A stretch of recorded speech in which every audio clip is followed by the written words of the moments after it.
let's turn to today's passage. It's the March 8th, John chapter 19, verse 14 to 22. So today's passage, if we are familiar with it, I think it's a passage about crucifixion. And it's the passage that I think every Christian is pretty familiar with in a lot of sense, right? Four Gospels, they all cover crucifixion and the death of Jesus. And I think it's something that we are really familiar with and we already know the story. But I don't think we can ever graduate from this story. And we can never go past beyond this story here. So even though, we're familiar with it, I think there's so much richness every time we come back to this story of the cross. Because that's where all our hope and our everything lies upon is on this moment, right? Today's passage is where kind of the climax of the story, right? Where Jesus is crucified, and he is finally here to fulfill what is called to fulfill, right? Let me share a quick story.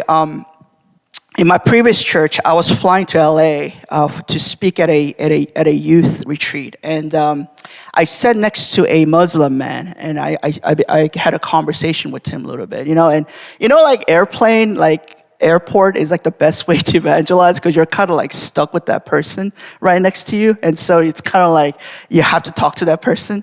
So as we were having a conversation, obviously he asked me what I do, and I asked him what he does, and all this type of things, and then he asked me this interesting question, and kind of the question the conversation turned into a religious conversation, and then he says, I'm a Muslim, but I'm always interested in finding out different perspectives. So he asked me, he said, what makes the God of Christianity so unique, right? And he said, in one word, actually the specific word is, he said, in your one phrase or one word, what makes the God of Christianity so unique? And I remember telling him at the plane, I said, what makes the God of Christianity so unique is that he suffered, that he died, right? And he kind of looked at me and I said, what makes the God of Christianity, what makes our God so unique from any rest of the divine being is that he actually suffered, that he actually died, right? And then further I said, he did not just become one of us, right? He actually suffered with us and died, right? And I asked him, I said, there is nothing more relatable to human experience or being a human being to the humanity than suffering, because everybody suffers. We're so aware of that experience. We're so aware of what it means to suffer, right? What it means to die, what it means to go through that experience, right? So I remember him saying that, he said that's a very unique perspective. And I remember going a step further, and I said, what makes Christianity even more unique is that our story does not end there. It never ends with suffering, but it always ends with the resurrection because of Jesus, right? So for us as a believer, right, our story, because of what Jesus has done, our story will never end with death or despair, right? So I think that's the passage that Paul is writing is our present suffering, right? What we go through in life currently is not compared to the glory that will come, right? So what's interesting about this passage is even though Christ is suffering, that he's getting crucified, right? We know this is not the end of the story, right? So I think that's something that's so unique about today's passage is that God himself suffered, right? And then number two, I remember telling him, I said, you believe in karma, right? Which is what comes around, what goes around comes around, right? As a Christians, we believe in that too, and to a certain extent. We believe that if you sin, if you violate the law of God, then you will get punishment, right? We believe in that too. except we believe that Jesus took it all upon himself, right? So that we can be free as God's people, right? And I think that's what makes it so unique about our God here, right? And also gives us incredible hope in the midst of whether we are suffering or in the midst of whether we're walking through the challenges. I think that's what makes us so unique about our God.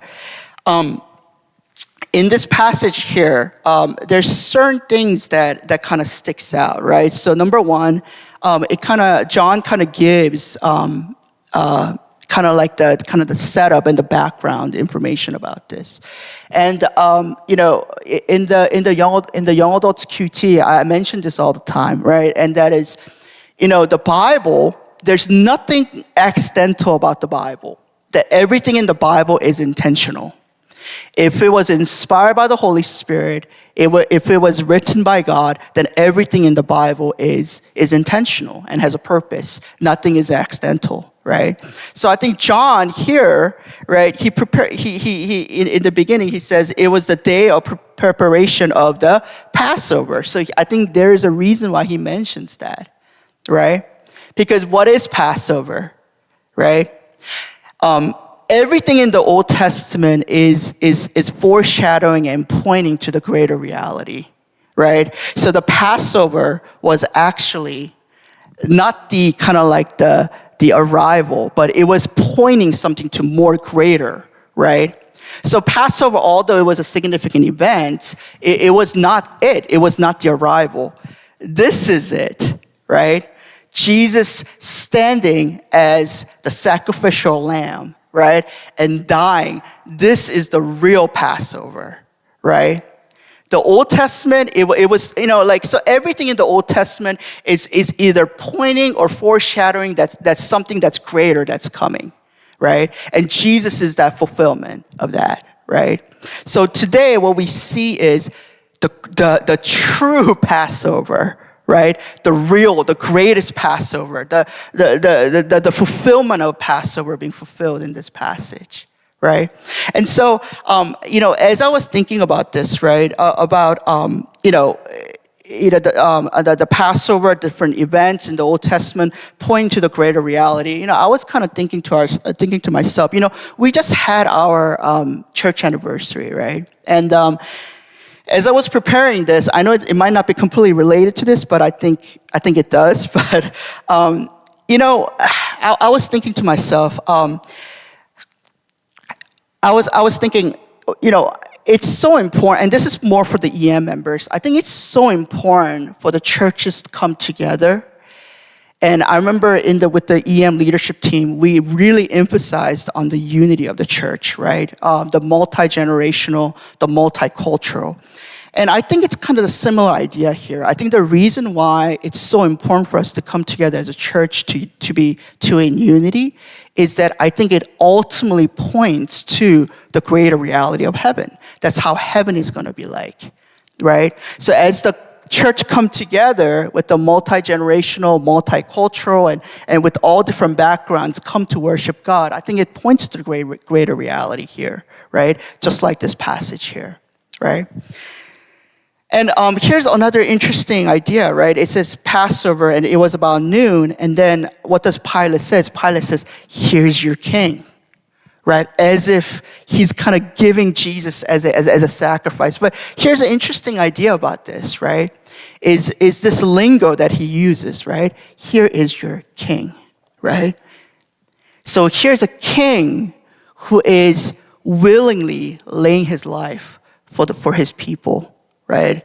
Who died for his people, right? Who sacrificed for his people here. Okay. And then once again, when he was on the cross, it says, Jesus of Nazareth, the King of the Jews, right? And it also just foreshadows what's going to come, right? That one day, Jesus will be proclaimed, and he will be the king of the entire universe, right? That the people of God will come and proclaim him to be the king of all the universe, right? So I just want to say a quick point and then just end with this, is that we know that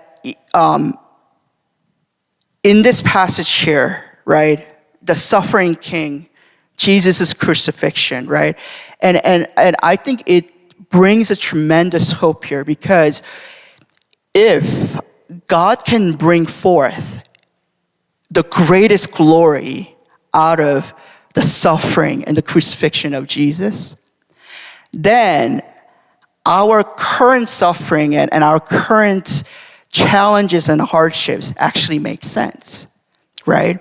And God can also bring forth a glory out of our current situations as well. And the reason why I'm mentioning this is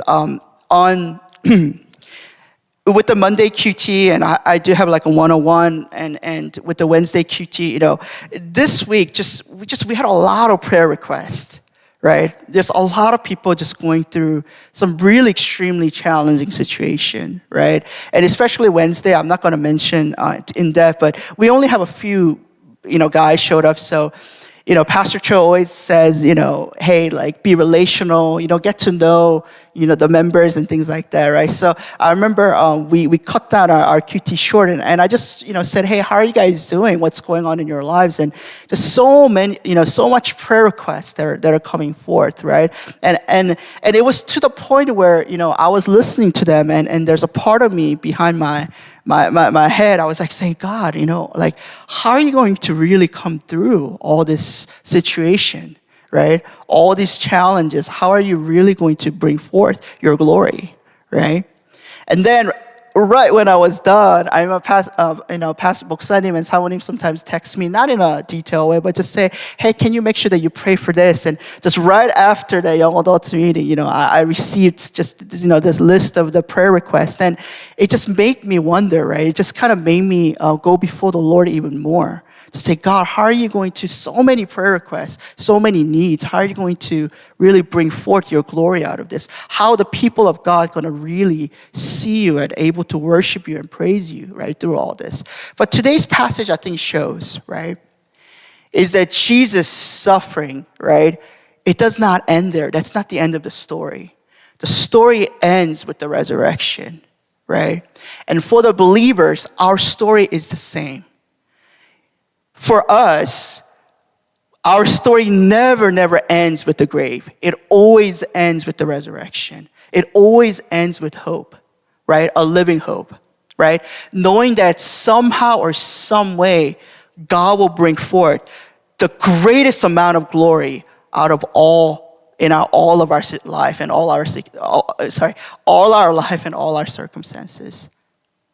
That's where our confidence is, right? So hope is not this warm, fuzzy idea or like hugging someone and saying, oh, it's okay, everything is going to be okay. That's not hope, right? This is hope. It's something tangible and real, right? Where we don't just go up to each other and say, oh, I think it's going to be okay. Don't worry. You just have to, just kind of, you just have to be in prayer and just kind of feel like this is kind of going over. That's not real hope. The real hope is, hey, just like how Paul said, our present suffering does not compare to the glory that is coming, right? That is hope. Knowing and believing and trusting that even through this, that God will have his glory, right? Let me just end with one thing. Our current 2025 theme is heavenly worship. And when a Boksanim spoke at a conference, it really resonated with me. Sometimes heavenly worship rises in the most challenging and difficult circumstances, right? Sometimes our worship does not always rise in a comfortable and a good place. Sometimes a heavenly worship, a true worship comes forth when things are difficult, right? When we walk through hell on earth, right? When the Israelites walking through the desert, that's when God provided. That's when actually they saw most of God's miracle and his working, right? So my prayer for you this morning, I know there's a lot of prayer requests and a lot of challenges that we're facing, is that we will see God's glory at the end of the day. That as we continue to trust and as we continue to walk with him. Okay? And I pray that that place of worship will never be lost. Whether our life is going well or our life is going great or well or bad, that we maintain that place of worship, right? Because I think that's what true heavenly worship is, okay? So let's pray real quick. Let's bow our heads.